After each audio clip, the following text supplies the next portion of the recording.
familiar with him. He used to do coverage for us as well here at SCG Live. He's 8-1 as well. Nashville, he got 9th place. He really likes this deck, and apparently he plays it quite well. Yeah, appears as though he is taking a mulligan right now. We had Adrian on camera for his one loss during the tournament, but there's been 8 others off camera, and Adrian's won them all. Yeah, and his one loss is 9-0 and double drawing the top 8, Ken Ketter. Yeah. So that was the only person who's able to defeat Adrian this weekend. We'll see if Aaron can stop the Adrian Sullivan train right now as well, as it looks like, as you mentioned, Adrian is taking at least one mulligan here. Not sure how many, but we'll see. Doesn't look too thrilled with the fact that he's mulliganing. If you look at it behind Adrian Sullivan there, you'll see Chris Van Meter off-camera feature match. 7-1-1. Grinding his way back. We'll see if it happens. 3, 4, 5. He's on a mull to 5. All right. Let's see what he can find. All right. It looks like he's going to keep, so we're going to be underway momentarily here. Okay. Adrian gets to play an island and pass the turn back. So let's start round number 10. Yeah. It's really interesting to me now with the density of comes into play tap lands, you can actually tell a lot about your opponent's hand based on the first land drop. When your opponent lays with a Ravnica dual land, it means they don't have a temple, or almost certainly don't have a temple. When they lead with a basic, it means they have neither. So Adrian almost certainly has a land-light hand just based on his opening land drop. There's the plains. That's going to come into play. Pass the turn. So let's see what Cook's able to draw here. He does draw, and he goes to the Reveler for the turn. A little ways away from that. And just pass the turn. So no mana accelerant. If you're Adrian, you got to be happy about that. There's a 3rd land, so that's not bad either. So, of course, the critical point for blue-white control is 4 mana. That's when Jason Verdict come online and stuff of that nature. And if he's able to work his way up to 4 mana off of mulligan of 5, it's going to be happy. And the fact that Aaron's not really doing anything is great, too. Now here's a temple, which will allow him to even facilitate his next couple of draws. Yeah, so. And you see this a little bit with Red Green Monsters. You know, when they don't have a mana accelerant, there's not a lot of 3-mana cards in the deck either. It's Domri and Cursor for the most part. So this deck can actually say go on some hands for the first couple turns of the game. So Adrian kind of agonizing over his decision on what to do with this scry off the Temple of Deceit after looking at his 4 cards and trying to plan out, okay, Aaron hasn't done anything for the first 3 turns of the game, so what does he have? The answer is quite obviously monsters and planeswalkers, because that's where the deck really starts going, is at 4 mana on that side as well. So now Cook is going to play a mountain. There's the 4th land. Let's see what he wants to start off with. Tap 4, and he's going to play a Gore Clan Rampager. Let's see if Sullivan's okay with this. So I believe Adrian has a Syncopate in his hand right now. If he just wants to keep the board clear, or if he's happy with this 4/4 being in play. And the answer is he's not happy. So that's going to exile it. Important in case Scavenging Ooze does show up, which Cook has 2 of. So now there is a Temple of Silence for Sullivan. So we'll take a look at his top card. Leave that there. Just pass the turn back, it looks like. So Cook will get the chance to untap. Unfortunately for Adrian, no Jace. Jace would be really, really good on this empty board. Yeah. There's a Mizium Mortar's a dead draw in this matchup. But for a 5-card hand, you know, Adrian's doing just fine right now, you know? Yeah, he gets to play Magic, which is all you can really ask for. He's entering the stage where cards like Elspeth and Revelations are real high-impact cards. Yeah. Under no pressure. 4 mana here. It's going to be a Pulakranos. Let's see if this resolves. And these individual creatures that have no resistance, like Rampager and Pulakranos, not very good against blue-white.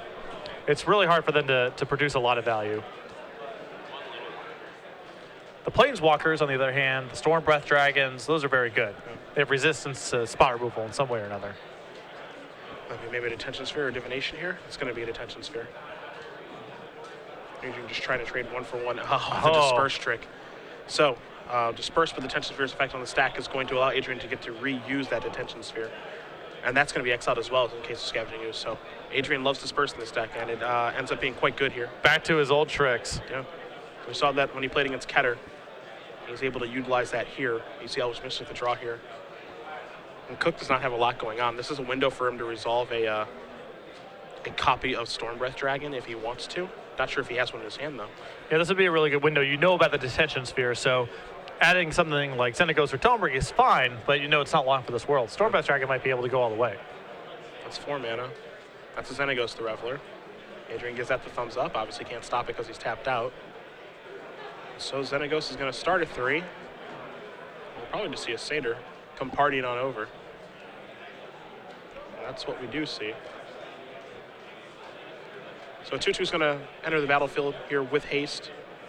And it looks like we're going to see Sullivan probably go down to 18 momentarily. And there it is. So Cook has first blood here, but it comes on turn 6, which is a little bit surprising. And if you're Adrian, again, you got to be thrilled with how things are going, given that you're on a mulligan to 5. Here's a D-Sphere. Aaron also kept the Elvish Mystic left over in his hand, which I'm a little interested in. I understand wanting to play around Supreme Verdict, but it doesn't feel, it feels unlikely Adrian's going to Supreme Verdict away your board of 2-2 and mana creature at this stage of things. I'm inclined to agree with you there. We'll see if that comes back to hurt Cook. They just draw a Domri for the turn. Again, both these players sitting at 8-1. This is pretty close to a win in it here, as there is a Xenagos God of Revels. Aaron really measuring his threats so far. He's been very careful about playing into sweepers and trying to get it done one threat at a time. I like the pacing. Yeah, it's usually dangerous in my mind to play this sort of game against blue-white because you can get overpowered by Revelations. But against an opponent with a 5-card hand, I think it's more reasonable to try to pace the game this way.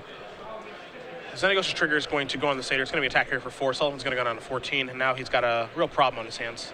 But Tempting Sphere is going to take care of that one. So that problem is gone, and Sullivan just has to pass the turn back. So D-Sphere showing just how good of a card that can be. Cook will untap those 5 lands and that Satyr token. We'll see what he finds on his draw stuff. That's a Forest. Again, Mortars, Domri, Elvish Mystic, Forest, Mystery card. This is the spot where, I feel like Adrian really needs a 6 lane and a Revelation to really start churning ahead here. That or an Elspeth. Yeah. Both will get it done. But that 6th land is going to be crucial. And Satyr token going to come and party? It is. You see Adrian giving some thought here, maybe seeing a Zori's Charm. We're going to see a Last Breath take care of that token.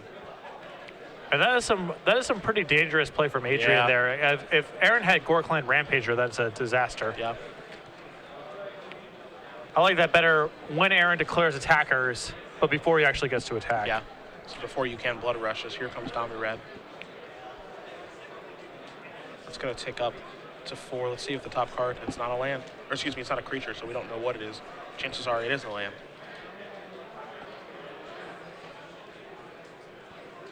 Aaron can play that Elvish Mystic he's been holding for a while. He's going to do that. And again, he's got Mizzing Mortars and I think one other card over there. So again, Adrian's doing pretty good. Looks like he's drawn a Divination for the turn. And he has. Divination's, quietly a really great draw here while nothing much is going on. Those are exactly the kind of Adrian is to start churning into some more cards. He plays the Plains and passes the turn back. He has 6 mana. The first card he drew off the Divination was a Sphinx's Revelation. An additional copy of Domri was the draw for Cook, so that's the reason that Domri didn't reveal anything. So we're going to start by taking Domri up, try to hit a creature this time. Let's see what Cook finds. This is again.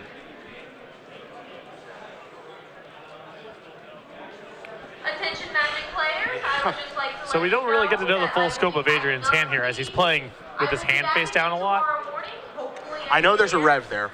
Yeah. That's all I know. Thank you all for coming out and have a safe drive. Not sure about the other 2 cards, but I know that there's a Rev. And this is really, really scary stuff right now, as there is a Gorkland Rampager. So that was the mystery card. And as you mentioned, really could have been a blowout with the Last Breath there.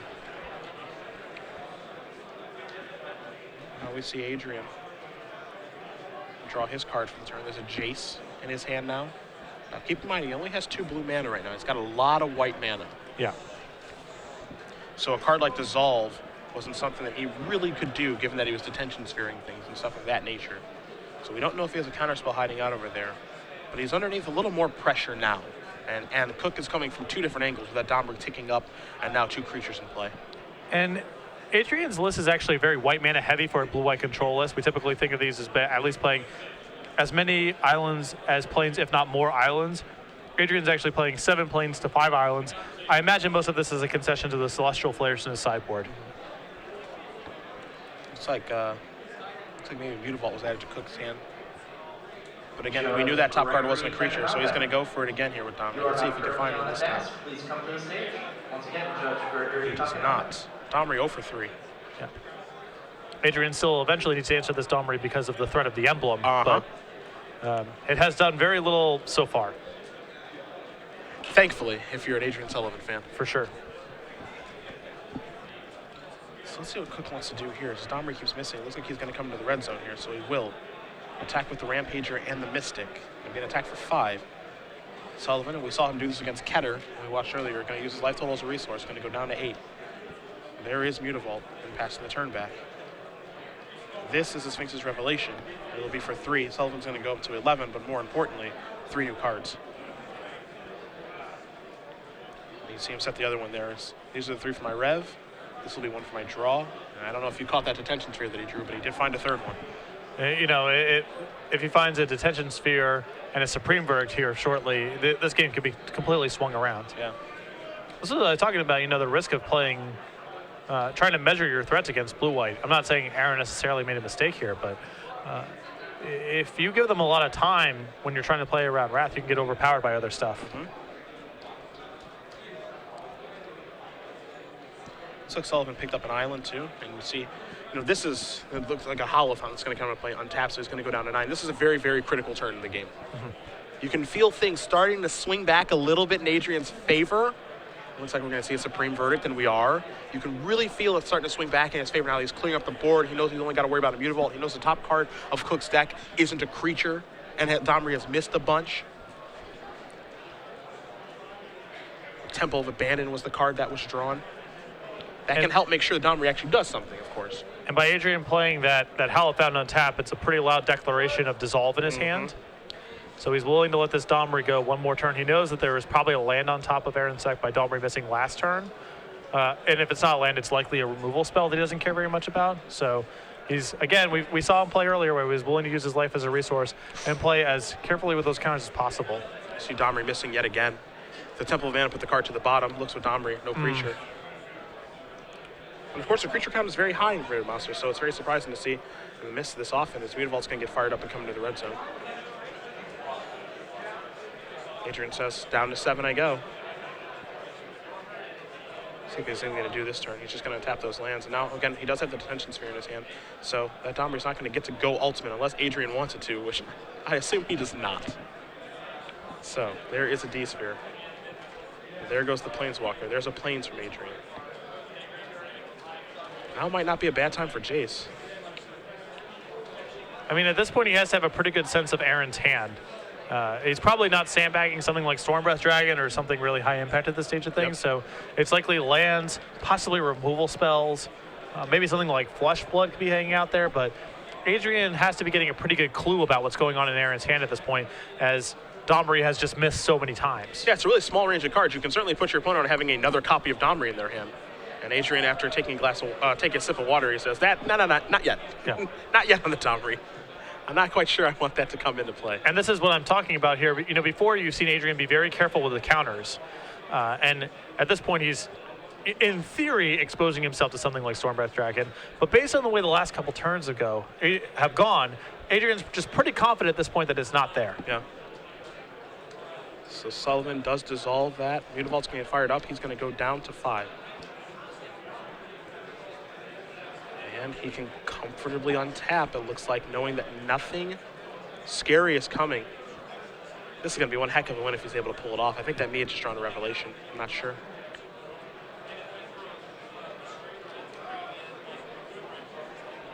That's a Jace. And let's see what he wants to do with it. He's going to tick it up. He's going to play a Mutavault. That's a big land. Yeah, Mutavault's critical here. Because one of the ways that Adrian can kind of lose this game involves a Gorkland Rampager on the Mutavault. Yeah. So that's a really, really big land here. Only has 1 blue mana available right now, so no real counter magic at this point. Let's see what Cook's going to cast. Fanatic of Xenagos.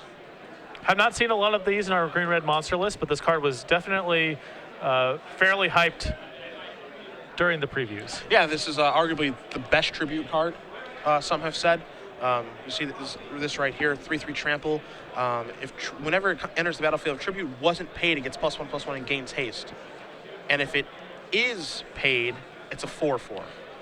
I have to imagine Adrian's going to let this come in as a 4/4. If Adrian gets to untap with his Jace, he gets to look at so many cards. It's unlikely this Fnatic does that much damage, but Adrian doesn't really want to handle a haster at this point. Yeah. And so it's going to come in with the tribute. So you've got a 4/4 creature there. And this is part of the reason that people don't like Punisher mechanic or the tribute mechanic, because you give your opponent an option. And the option right now for Adrian is no. You're not having haste. I think there's generally a misunderstanding about those kind of cards that can be much better than a lot of people give them credit for, but this is definitely one of those spots where it being a Punisher card is quite bad for Aaron. Univault's going to fire up here. It's a little bit risky. I think Adrian's just going to snap block. Assuming he announced the Jace trigger here. Yeah. Yeah, we'll see how the ordering goes. Yep, so that's going to die because it's a 1/2. So let's see if there's a follow-up play. I think we're going to see Mortars on that Mutavault. Yeah, that's probably the best you're going to get with Mortars in this matchup. It's not getting a lot better. Yeah. All right, so Adrian exchanges resources there. He'll draw a card. He's going to go down to 3. So here's an island. That's a Temple of Deceit. That's an Azorius Charm. Azorius Charm, not bad here. Yeah, just anything that allows Adrian more looks at cards. Even a card like Elixir Mortality right now, not all that exciting. The fact that he would go from 5 to 10 is a really big deal.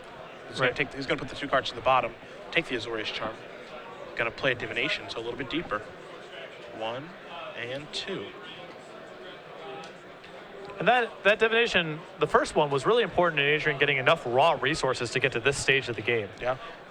Divination gets scoffed at a lot, and typically Blue has had better options like Think Twice to play in this sort of slot, but Six's Revelation decks are a lot about just accumulating raw resources, lands and spells to defend yourself to get to the point where you can fire off a big Revelation, and Divination can bridge the gap. Yeah, I truthfully believe that Divination is kind of the glue that holds this deck together. The Esper decks or whatever blue decks that play Divination, it just bridges the gap. Lets you get the necessary lands for Jace and everything else. As Adrian does have Supreme Verdict in his hand, I think he thought about casting it right now in this spot. But again, Supreme Verdict is kind of reserved for taking care of Stormbreath Dragon right now. Yeah. It doesn't get to do anything else. Here's another Fnatic as goes. And this is the same situation as last turn. I got some news for you. You're getting a 4/4. I'm afraid I've got some bad news. And Adrian shows him Azorius Charm. And that's on purpose, I think. I think he shows him that on purpose, basically saying, I wouldn't attack because I'm Azorius Charm this, knowing full well that he has a Virgin in his hand, and he would love to catch both of these. Yeah.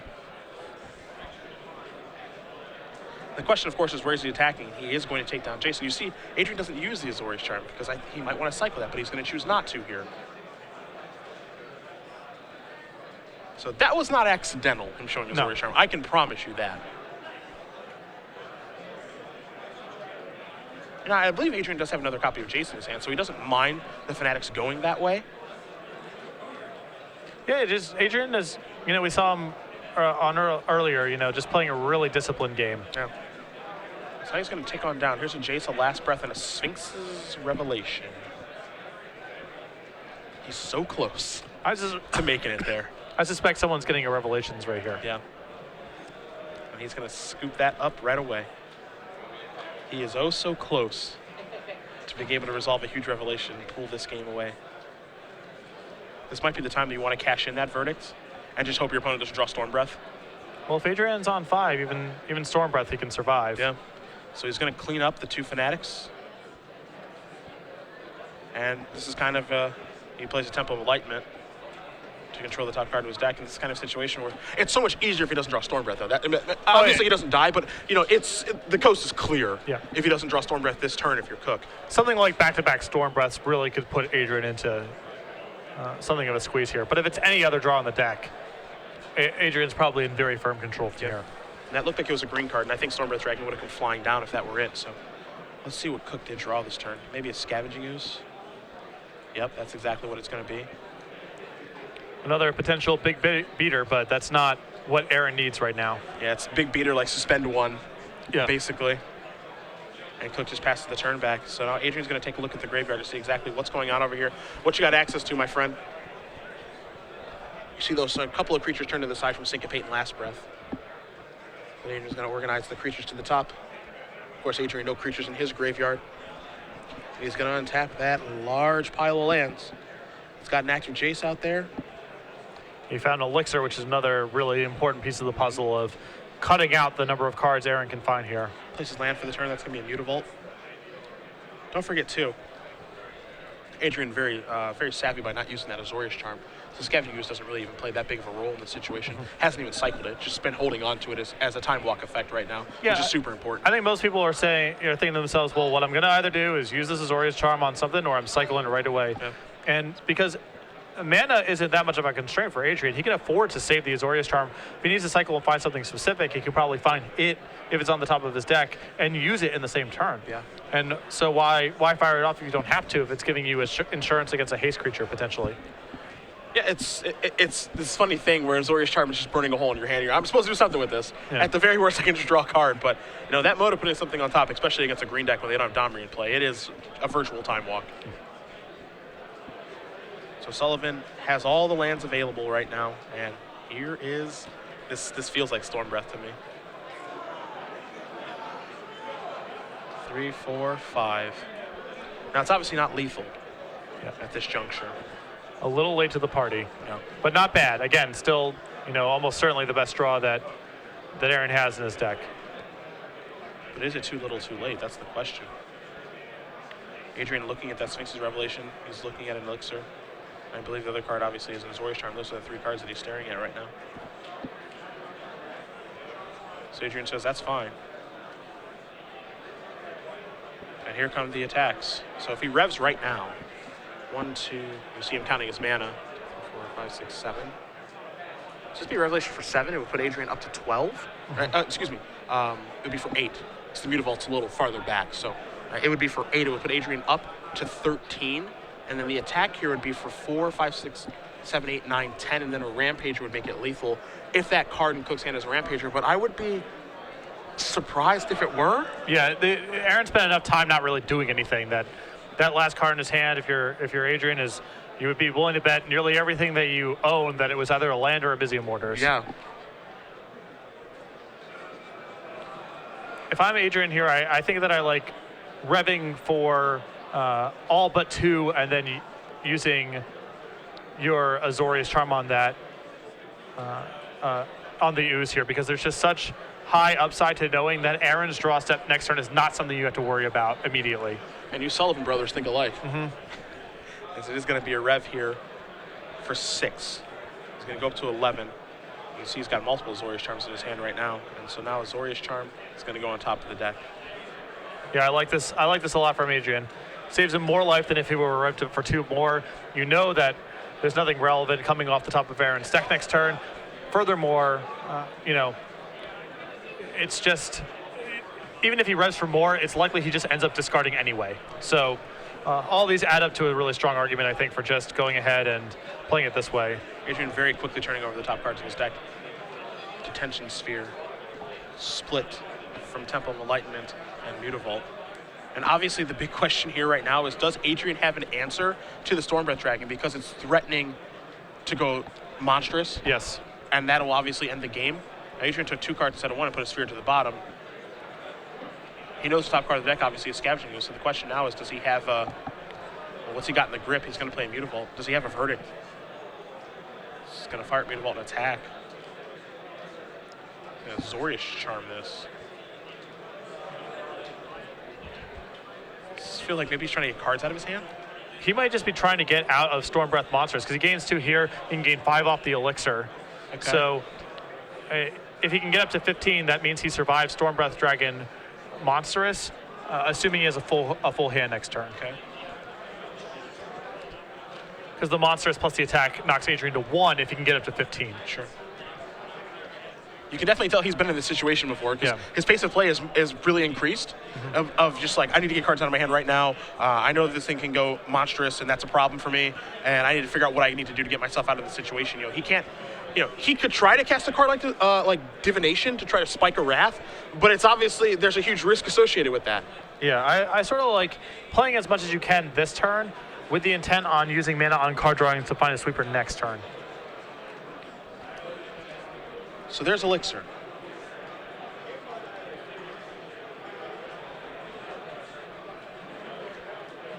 See Adrian doing the math here.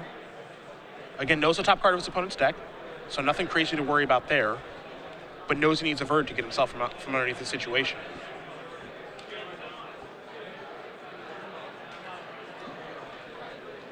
Two, three. I guess he can afford to div right now, actually.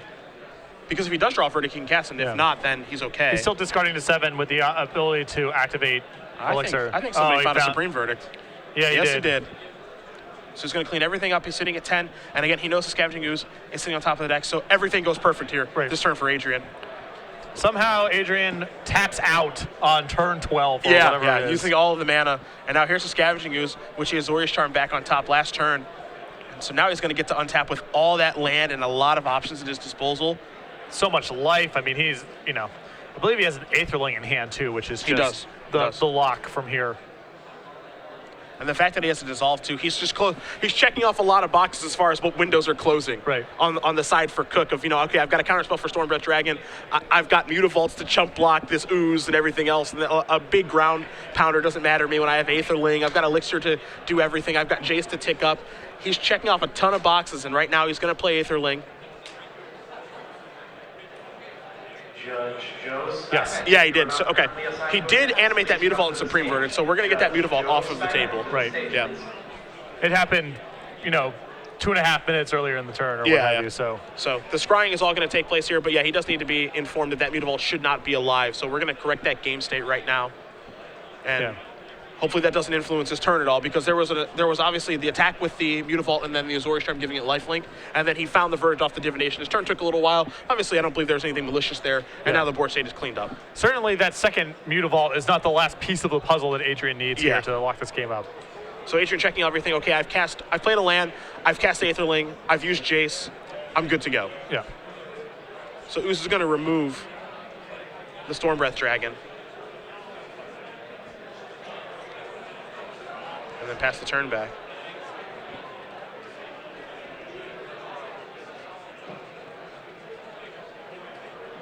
Adrian with just the full command at this point. Well, to think that this is a game where Adrian mulliganed to 5 is almost crazy. Oh, sure. It's almost crazy to think about that that's the game where this happened. But you see what happens when Requiem Monsters get off to a great start. Yeah. Where you're accelerating into something or just putting pressure on your opponent. Cook didn't do anything for the first 3 turns of the game, and then the 4th turn he played a Gorkon Rampage, and that was syncopated, so effectively he didn't do anything for the first 4 turns of the game.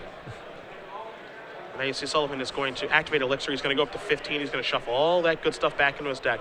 The one thing he's not shuffling back in, however, is Aetherling. Yeah, and you see, Aaron had a fair number of Planeswalkers this game, and a Xenagos. You would assume these are all the tools you need to be control decks, because they allow you to advance your board without playing further into Supreme Verdict. But if you take too long, it doesn't even matter. Yes. You gotta keep the pressure going. Now you see Adrian, he's been very methodical and a little bit slower over the course of the, for the majority of this game. Yeah. But he understands, and you guys can see the clock in the middle at home. 22 minutes is where we're about to be headed.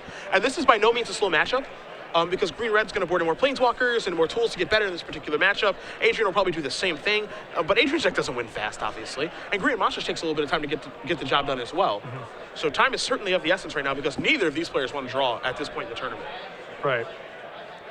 Because there's no for sure guarantee that if either one of these players wins, moving to 9-1, they can just draw on a top 8 next round. Yeah, and Aaron just says, I've had enough. Yep. He knows. And so that is going to do it. The detention spheres are picked up. You see the Domri, the Xenagos, and the Xenagos Planeswalker, the Xenagos God, that those D-spheres took care of. And Adrian Sullivan on a mull to 5, and you see some deep breaths and a sigh of relief, wins that game. Oh, that game was a total sweat, and Adrian had to draw pretty nicely at a couple different points and really use his mana and various tricks as efficiently as possible to dig that game out.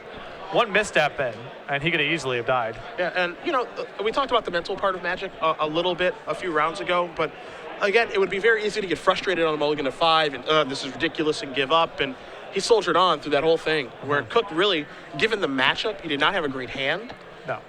And Adrian was able to just pull together, played really tight, uses life total as a resource, and pulls that game out. So kudos to him as we move on to the sideboards here. I've got Aaron Cook's deck list in front of me, so we'll take a look at 2 Magma Jets, 2 copies of Unravel the Aether, excuse me, a Mortars, a Plummet, a Chandra Pyromaster, a Xenagos the Reveler, 2 Arbor Colossus, 1 Rurik Thar, and 4 copies of Mistcutter Hydra. Plenty of options here. You like Unravel the Aether because of Detention Sphere, of course. Yes. So you're going to want to bring in both of those to have an answer to the problematic enchantment.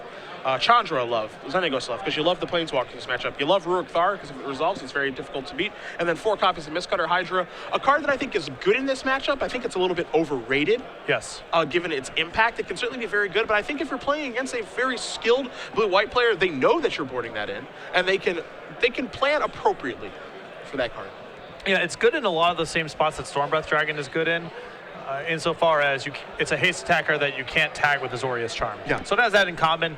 And it's certainly better than other cards that are currently in Aaron's deck, so there's no question he's going to bring it in. Yeah. But I do agree with you. When you play against more skilled blue-white or Esper players, you can see Mistcutter Hydra's power level go down in those games. On the other side of the table, Adrian has a Jace, Memory Adept, a Blind Obedience, a Glare of Heresy, 4 Gainsays, a Debtor's Pulpit, 2 Celestial Flares, a Keening Apparition, a Negate, a Last Breath, a Domestication, and a Fated Retribution. I imagine that he'll be bringing in the Negate. We saw him earlier bringing in the Negate against a Planeswalker heavy deck. I like the copy of Blind Obedience, as it does very good work against cards like Mistcutter Hydra, cards like Stormbreath Dragon. I think you're going to see the 2 Celestial Flares. Again, good answers to Mistcutter Hydra and Stormbreath Dragon. And I wouldn't be surprised to see the Fated Retribution as well. I think Fated Retribution is a card that I know Brad Nelson got very, very excited about, as did Todd Anderson when that card was printed, because you got to play this really, really fun game when you have 7 mana open. Am I going to Revelate for 4? Do I have a counter spell? Do I have a Azorius Charm? Or do I have kill all of your stuff? Yeah. Now, again, it's a card that you can't play a ton of copies of because it is 7 mana, but the first one is so very good.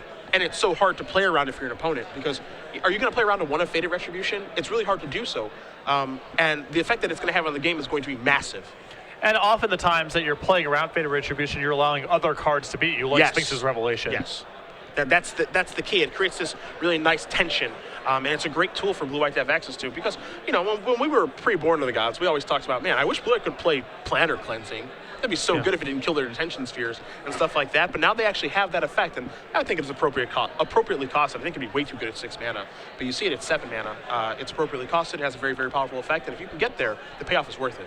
Yeah, I think, you know, from an R&D perspective, it's one of these questions are, you know, is it really fun if this card is showing up a lot in Tournament Magic? You know, with Fated Retribution, debating between making it 6 or 7 mana, it's often better to err on the side of caution of cards like that. Because if your best deck in Type 2 is playing 4x Fated Retribution because you costed it aggressively, it's probably net unfun for most people playing in the format. Yeah. So you can make that effect, and at 7 is probably still a reasonable 1 or occasional 2 of for certain control decks, but you have to worry much less about it becoming a 4 of in the most popular deck.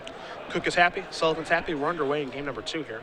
It's going to start off what looks like an Elvish Mystic. So very important here, as Sullivan's going to play Temple of Enlightenment.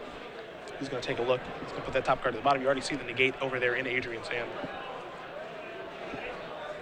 Every time a blue-white player plays a Temple of Enlightenment on turn 1 and puts it on the bottom, I think they have to say to themselves, this used to be Azorius Guildgate. Things are so much better now. See, Cook looks like he's going to deploy a Sylvan Caryatid here. And he is. Now, this is kind of interesting because oftentimes you see Sylvan Caryatid boarded out in this matchup because it's the card that gets swept under the rug with Wrath. Ooh, slow down! Adrian went from Negate to Island to Plains. Go. Oh, slow down! To his credit, it's a beautiful Plains. Yeah. It is the Plains with lightning on it. And the lightning storm in the background. Yeah, the Plains is very, very, a lot of people like that Plains. Yeah. Some say it's the best one. I know, it's from Odyssey. I know the foil versions of that card catch quite the premium. Yeah. Here's 4 mana. This is a Mistcutter Hydra. Can't negate that one. Also can't counter that one. That's going to come in for 3. It's going to come across for 3. It's going to put Sullivan down to 16. So he'll take a draw here. Supreme Verdict looking better and better as we go. There's an island. That would have been a good spot for Celestial Flare as well. Yeah, it's true. And one of the things I really like about Adrian's deck, and we'll talk about this a little bit, but he's playing a lot of 1-ofs. And I feel like these are all very appropriate 1-ofs. I don't think these cards that you want in multiples, but the first one, again, is very good. And that's something we see a lot more in deck building now. Yeah. is we see a lot more one-ofs, and you know, this may have stemmed from Legacy, but it really feels like this started with the Japanese. Playing one-ofs in their deck that, you know, they could draw to, that can just have a huge impact on the game. It looked really wonky back in 05 when we saw that, but now it's just being commonplace, and surprise, surprise, they were ahead of their time. Yeah, and quite honestly, I think a lot of it also just has to do with Magic being a slightly different game. Constructed decks used to be so linear and so homogenous that it was all about doing your powerful thing or stopping your opponent from doing their powerful thing. And now the format is much more about, well, there's a lot of different things that could potentially be going on, and it gives a lot more value to having one-ups in your deck. Decks are just a lot less linear than they used to be. Here's a Domri after combat. Let's see if Adrian wants this to resolve or not. We know he has Negate in his hand, and he's going to use Negate right now. So the Planeswalker's not going to resolve it. We're going to see if he's going to untap a Verdict here. Because the Verdict would be great. The speed with which he's untapping, I had to believe it. Huh? Maybe not. I was with you. Yeah, I thought that was such a fast untap that I was thinking, you know, it's there. But just to tap Hollow Fountain passing the turn back. Maybe he's trying to catch one more card in here. Who knows? That is some greedy action. Greed is good, Patrick. A 3-for-1 where you get 2 of their mana creatures isn't enough for you. It feels like enough for me. I don't know. You see a Rampager here. And this is interesting too because Adrian had the option to use Dissolve on that Domri, but he chose to use Negate instead. And, you know, he could have maximized his mana. Now he's at 4. And Mutavault's really scary back there. Yeah, now Wrath is less attractive than it once was, certainly. Is he going to put some more threats onto the board? What do we have here? It's a Fanatic is on the Ghost. That's worth countering. I was going to say, I imagine if that one resolved, it would have gotten haste. Yeah. Let's take a draw. Does he have a Verdict? No.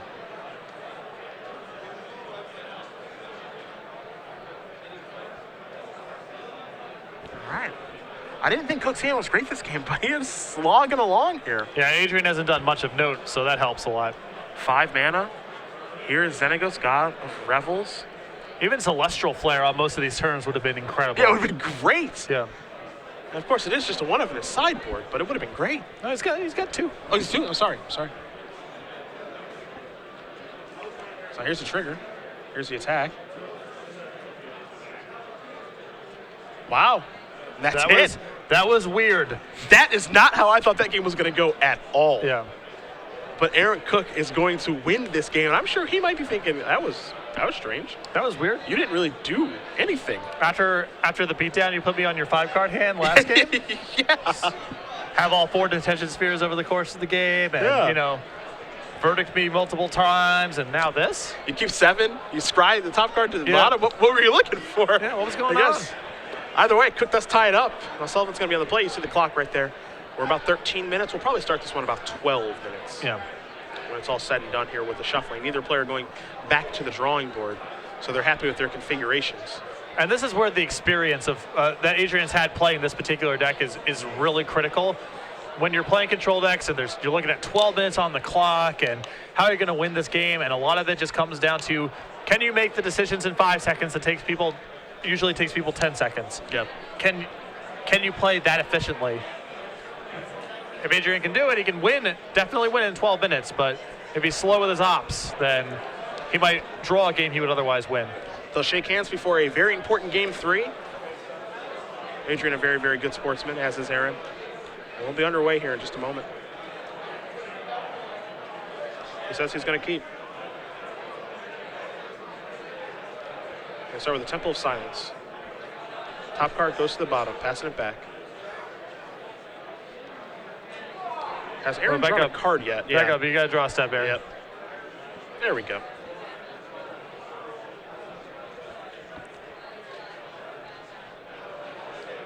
So there's a Stomping Ground, and now there's an Elvish Mystic. So a good start here for the Green and Monster player. Adrian just going to play an island. He's going to pass the turn back. The mana accelerator is so critical, as we've noted so many times. Fanatic and Xenagos to draw here for Cook. Someone might get a 4/4. One way or another. So now, Stomping Ground going to come into play untapped. Let's see what this is. This is the Domri. That's getting negated. Great turn for Adrian. Oh, yeah. There's just the times where you can pass through turns 2 and 3 and 4 with nothing really bad happening are all big victories for blue-white. Hollow Fountain, untap, pass the turn back, so he's repping a Dissolve here. And he does have Divination in his hand that he could have cast, so this is a very loud statement that I have a Dissolve. Yeah. 3 mana. There's a Fanatic. He says, I don't think so. He was willing to counter that. Probably no Supreme Verdict just yet. Yeah. Just exchanging resources right now. Yeah, this definitely favors Adrian over the long term with his various power cards and Sphinx's Revelation. There's Temple of Abandon for Cook, so he's going to get the Scry. This might be one of those spots where Adrian gets to perhaps resolve Jace, Architect, a thought on an empty board. Tick it up. Yeah. That's obviously a very good turn as he quickly untaps. Let's see what this is going to be. Yeah, this looks like Jace. Yep. 2 and 3.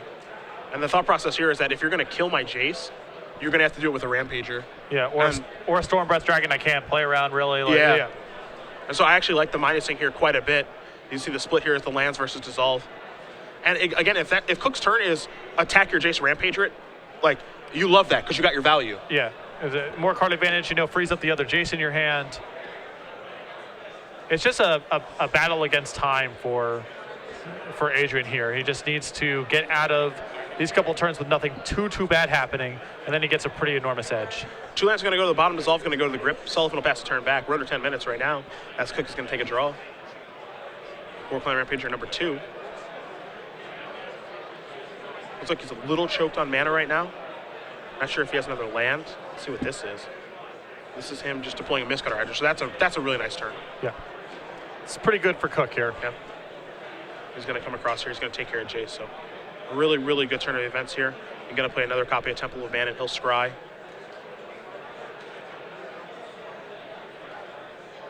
You see Cook's hand right now. You see those 2 Gorkline Rampagers. The other card looks like a mystery. Not quite sure what that one is, so we won't guess as we take a draw. There's an Attention Sphere. Not going to help right now. You have to assume that Sullivan has mana. 2, 3. Well, he's got some now. Yeah. And Adrian playing so fast right now. There's no put my Jace into play and fill with my die a little bit. He knows going into the turn what he's planning on doing. Big question here on what he wants to take. He put 2 lands on the bottom last time and took the Dissolve. Now there's 2 lands again and there's Revelation. And the big question here is, does he have lands? I believe he has a Hallowed Fountain left in his hand. He's got a Divination and Detention Sphere over there as well. I had to imagine he just needs mana at this point. Feels like it. You never want to put Revelation on the bottom, obviously. And you're getting a Mute Evolve. It's not like you're getting just pure mana. You also get a card with some utility. So he's going to take lands. He's going to put Rev to the bottom. Looks like he's going to play Hollow Fountain. His Temple of Enlightenment, even better. Yeah. He's going to take a look with the Scry. That's going to go on the bottom. He'll pass the turn back knowing that Jace is likely going to die. So let's see what Cook draws here. It's an Elvish Mystic, one of the lower impact cards right now. What is this? This is Xenagos? Stormbreath. It's good. Aaron really throwing caution to win here about a potential Supreme Verdict. He just doesn't think Adrian has it, it looks like. So it looks like Mistcutter's going to go over. Mistcutter's going to take care of the Jace. Stormbreath will take care of 4 life from Adrian. Sullivan going to go down to 14. He'll take a draw. That's a Plains. He's under the gun now. There's a Divination. 1, 2. Jace among cards that he's drawn. 7. With the double Rampager in Cook's hand, if he goes for it, it's lethal. Now there is Mutavault.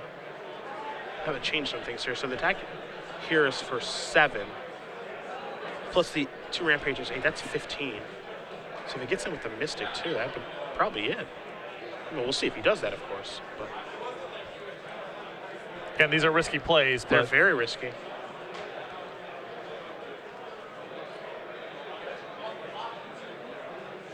But the other thing is that at this point, the way that you play the game, do you give yourself another option if you're Aaron? He can't really beat Supreme Verdict from this spot anyway, or it's very hard to imagine. So Adrian says no blocks. Here's a Rampager, and that's a Rampager. That's exact 14. We need Celestial Flare or I don't think something. He has it. I don't think he has it. He could have blocked with Mutavault, but I understand not wanting to do that. You see Adrian looking at a life pad. And that is This- it. wow. Aaron Cook is going to win this match over Adrian Sullivan. He moves on to 9-1. Green Red Monsters gets it done over Blue White Control. And after Adrian won an incredible game 1 on a mulligan to 5, not able to get it done in game 2 or game 3. And